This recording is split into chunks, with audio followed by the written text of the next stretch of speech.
Months later, we still couldn't shake the idea that we'd be better situated to follow our dreams someplace else, and we wound up buying a house sight unseen close to my parents in Kansas City. You know, it was really hard. That was absolutely the hardest decision I've ever had to make. We decided to take advantage of the employment gap by going on an extended adventure that would otherwise be impossible while we were working. We decided on an adventure around Iceland. It was exotic, mysterious, with beautiful landscapes not found anywhere else on Earth. When the pandemic hit, it really felt like it might not happen. A year later, vaccines were bringing admission numbers down, and it looked like we were finally going to have a shot at putting the 4Runner's tires on Icelandic soil.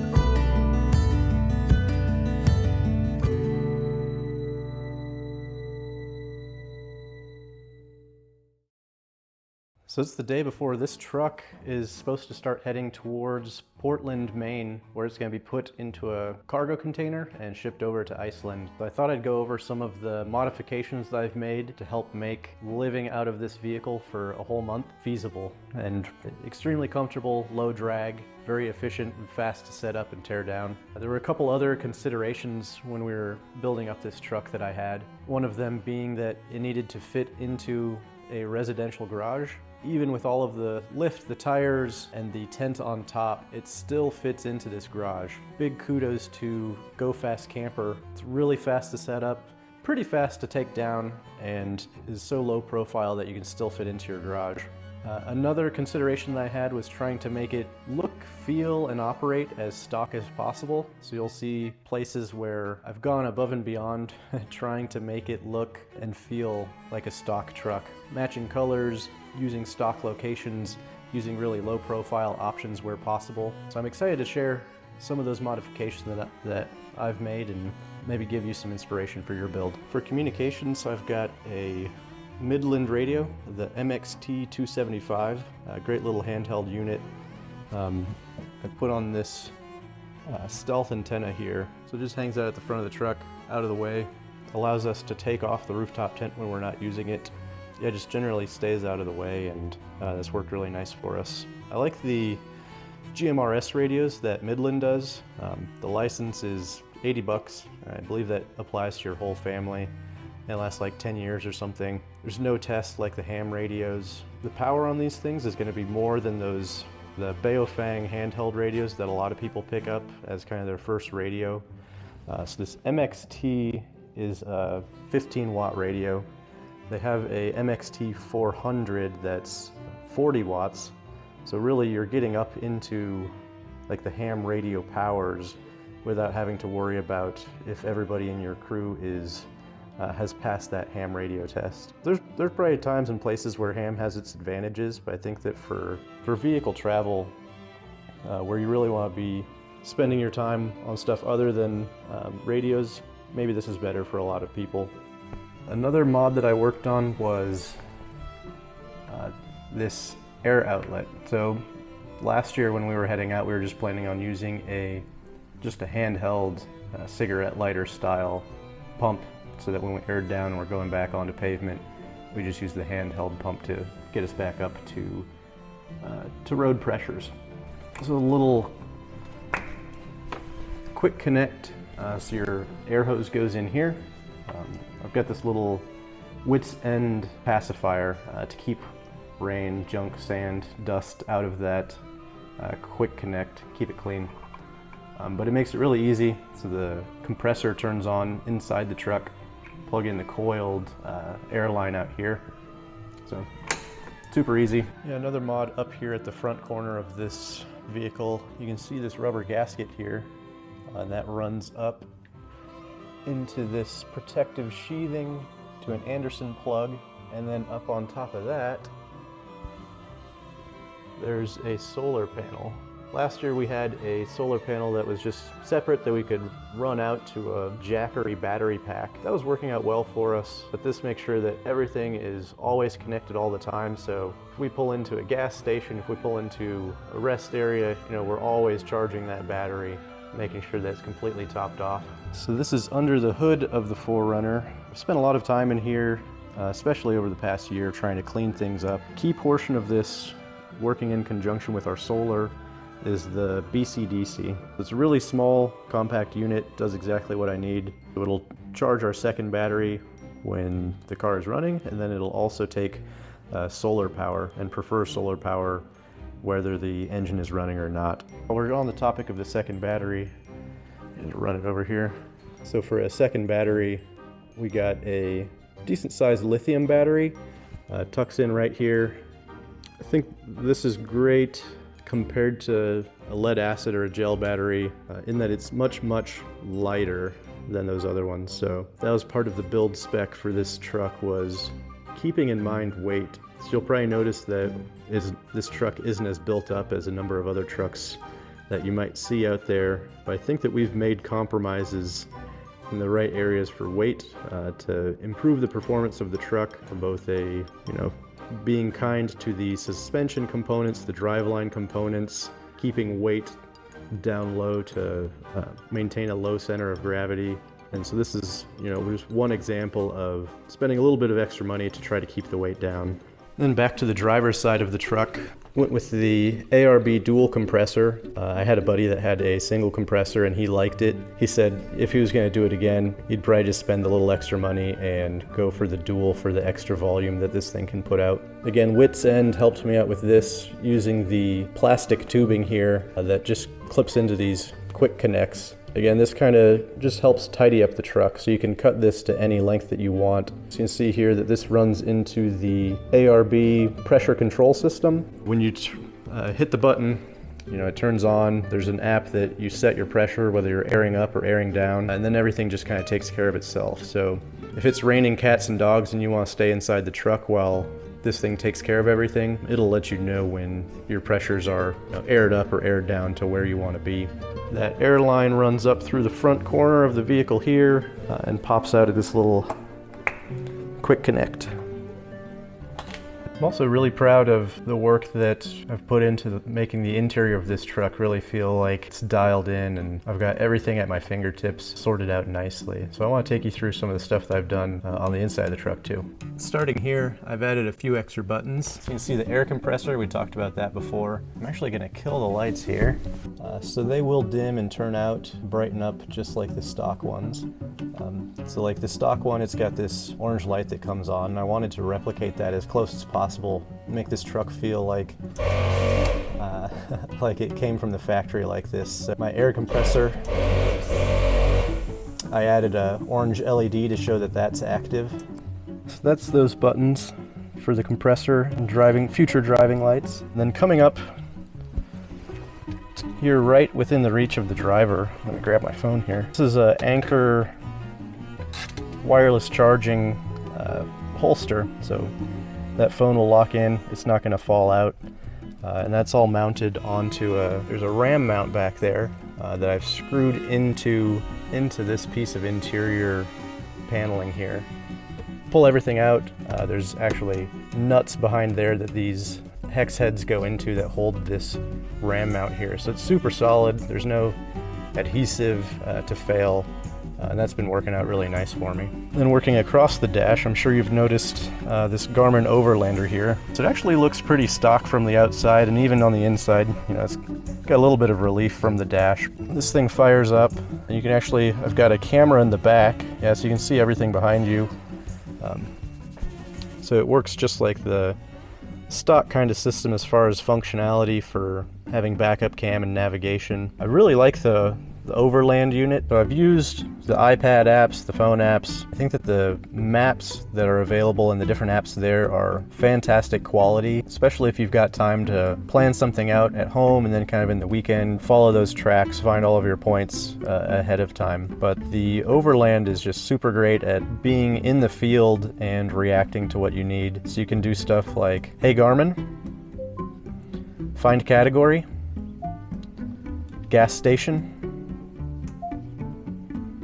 and it'll bring up all of the gas stations around you that fast. So it's not using anything online. It doesn't need a internet connection. It's all just built into the unit. So there's never any worry of, did I load everything on there that I need to? Did I save my maps offline? It's just ready and waiting. So I've got all of North America, all of South America. I bought a map for Europe as well. So I've got, like every point of interest you could imagine in Europe, from gas stations to hotels. And then I bought an Iceland specific map in addition to that, which has everything from walking paths to all of those other points of interest. I think that has a lot more functionality than some of the mapping apps that you might be used to. It's on permanent 12-volt power from that secondary battery, so I can really just leave it on in here all the time and keep track of us.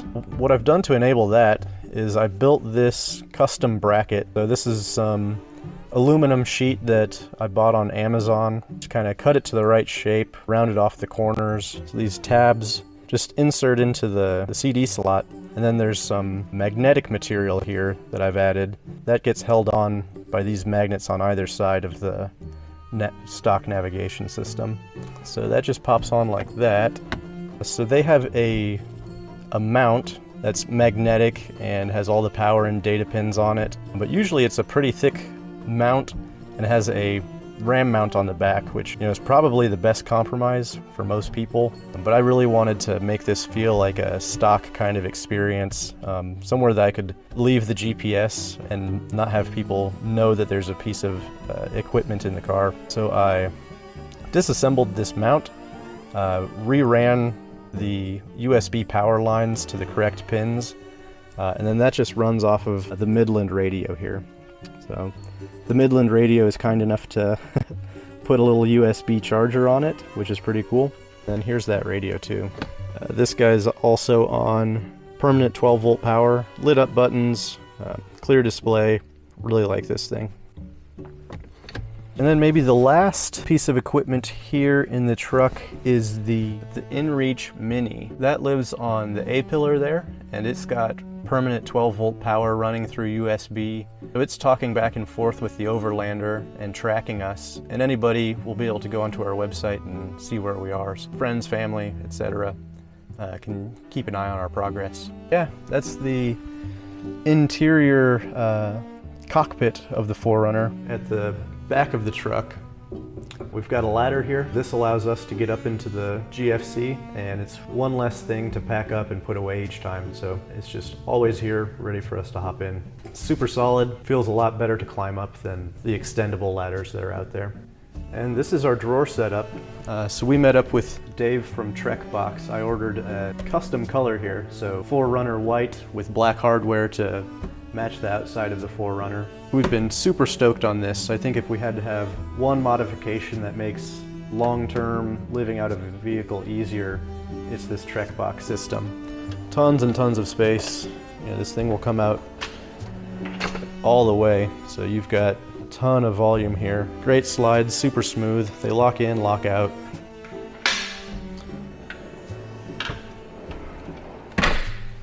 Let's go over to this one. So then this is the more kitchen side of things. So this is a phenolic worktop. So this is what really high-end cutting boards are made out of. So this is, a full cutting board surface. So then that pops up. We've got all of our utensils, bin for doing dishes. Top tip, go on Amazon and pick up one of these neoprene bags for your silverware. So these keep silverware from rattling around on the road. I think this is another piece of gear that's really influenced from like my backpacking background. So I see a lot of people carrying around these huge propane stoves, which sure, if you've got a big crew and that's what you need, that's what you should have. But for smaller groups of people, this is a Covea Camp 1. But this is just super easy to set up. Like as you saw there, I pulled it out and that's all the setup there is to it. You screw on a gas can and you're ready to cook. And then it tears down just as easily. That's one way to save weight and space in the back of these 4Runners, so you've got space for other stuff. As you can see, all of our camping gear, we don't even fill up the whole back end of this thing. Slides back in there. Dometic fridge. I don't know if there's anything too interesting in here. We did track down some glass containers that fit in perfectly. That way you're maximizing the efficiency of your fridge space. We like to put our leftovers in there. I guess that kind of brings us over to this portion of the truck. Check this out. I put a little rope light in there so that this little corner gets lit up. So we use these containers called Hot Logic. They run off of 12 volt DC or household AC power. And it's a little lunchbox kind of thing with this heating pad in there. That thing will get up to around 200 degrees. So if you put food in there in those glass containers, about an hour and a half or 2 hours before you're ready to eat it, it'll be piping hot. Super easy to toss something in there. If you want to put like a breakfast pastry in there, warm it up, take leftovers. You could probably even put frozen meals that you bought at the supermarket in here, or frozen meals that you made yourself. So those have been a really cool piece of kit for making lunch stops really fast, but still having hot food that is really satisfying. So the Hot Logics, we've got 2 of them, one for each of us, and they just plug in down here at the AC/DC outlets in the 4Runner. I should mention this light. So it's an ARB light strip. There's this little controller down here that I can turn things on and off with, adjust the brightness, adjust the colors if you want amber. Zip tied it up here on the lift gate, and that works out awesome. So it's centered right over our cook area, lights up the cargo area. This is our pillows. So we have full-size pillows. That's one of our luxuries that we really like. I put them in this hard-sided dust-proof case so they don't get dirty. We can put stuff on top of here if we need to. Obligatory paper towels, so they're just on a bungee cord. And then we've got our chairs right above the Dometic fridge. Those slide in and out, set up really fast. And the final piece of kit, these are our traction boards. So they're in a bag and they just slide in right on the side. So everything is really inside of the truck. There's not a whole lot on the outside. It's the one thing on the outside would be, I've got this shovel over here. There's an accessory that I got with this. I'm not sure that he still sells it. They're fantastic, but I heard that they were kind of a pain to make. But it's these tables that slide out. If it's rainy, we'll pull these out and build them up and put them under the awning. But if it's not raining and we're just trying to go fast, I can pull out this work surface here, and then I can pull out this work surface here, not all the way out, but still be able to have a clean, flat surface to put stuff on as we're cooking. So that's been just phenomenal. Just slide back in like that. There's one other feature that I forgot to mention in here, and that's the water container. So open this up. Once we have the fridge pulled out, we look back here behind it. We have a hydro blue filter system. So this is a 4-gallon container. You pressurize it with this pump. There's a filter on the output side, and then there's just kind of like a faucet style sprayer here. Fill up your pot, fill up your water bottles from that. It's just been really nice to have water that you don't have to tip a container or have loose jugs floating around. So that all stays in here. It sits on the slider, fits perfectly behind the Dometic there. And then that position is, relatively central on the vehicle. It's not hanging way off the back where that weight is affecting the handling of the truck. So yeah, I think that works out well. And then recently, before the trip, I had been running the stock size of tire, the 265/70 R17, if I'm recalling right. We bumped up to the 285/7017. That's, roughly a 33-inch tire. So they were running the Cooper AT3s, and I think that's an excellent tire. Just never had a problem with traction. Rode really quiet, really well on the road. The new KO2s that we've got on here, they're a heavier duty tire. There's more rubber here and it's a bigger size tire. So it is more heavy and you can feel that weight a little bit on the road. Again, always weight conscious, trying to keep things as low weight as possible.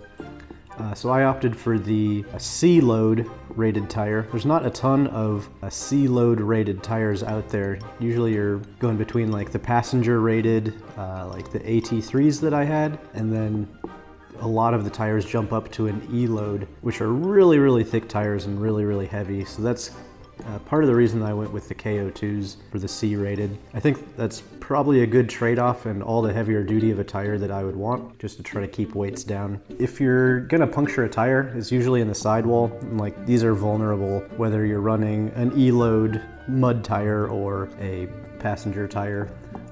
These sidewalls just aren't as tough as the tread is, and no matter what thickness of tire you've got, it's always gonna be an issue.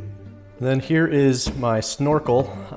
As part of the build for this truck, the mission was always building it for Iceland. That was like specifically what I had in mind for most of the build period of this truck. And in Iceland, there are a ton of water crossings. So I definitely wanted to make sure that we were keeping the engine dry as best we could. I've got diff breathers and transmission breathers as well, but this really gets that air intake up high. Part of the spec sheet for this truck was trying to keep it looking, as stock as possible, which meant that I went with a Toyota snorkel. And you might be saying to yourself, wait a second, I've never seen a 4Runner with a Toyota snorkel on it. Toyota did not make this snorkel for the 4Runner specifically. You've probably seen the Tacomas out there with the desert air intake, which looks really similar to this. This one is actually off of a Prado 150, so I imported it from Australia.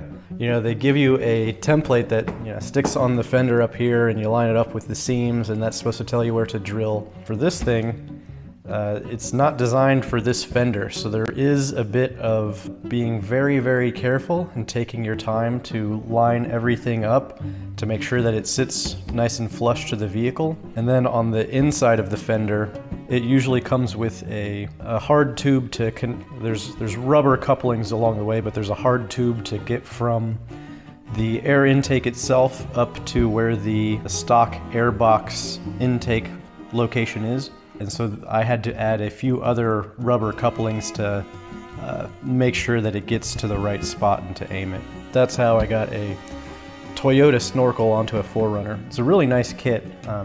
Comes with like a foam gasket that goes between the hard piece and the fender itself. Comes with this anti-corrosive, really sticky, thick grease, almost you could say, that goes on the holes that you've drilled and presumably painted to make sure that this isn't going to start rusting out or rotting out where you've cut your holes. You might also notice that the GFC has some overlap with the snorkel head here. So I actually did a custom cutout on this snorkel head to make sure that the GFC fits in there. So I did some hand plastic work on making those two so that the snorkel and the GFC can be run at the same time. But like every other expedition in the world, we've got a ton of work to do before we're going to be ready. I don't know if we're going to make it in time. I mean, I've got 3-hole windshield wiper blades I've got to install. Not just that, I've also got an air filter, so we're getting cracking here. I don't know if we're going to be able to make it in time. We're also running low on fuel, so that's going to be a big issue too. Little did I know at the time, but it was too early to be joking, as the expedition was going to hit a mechanical snag that could make leaving the next day impossible.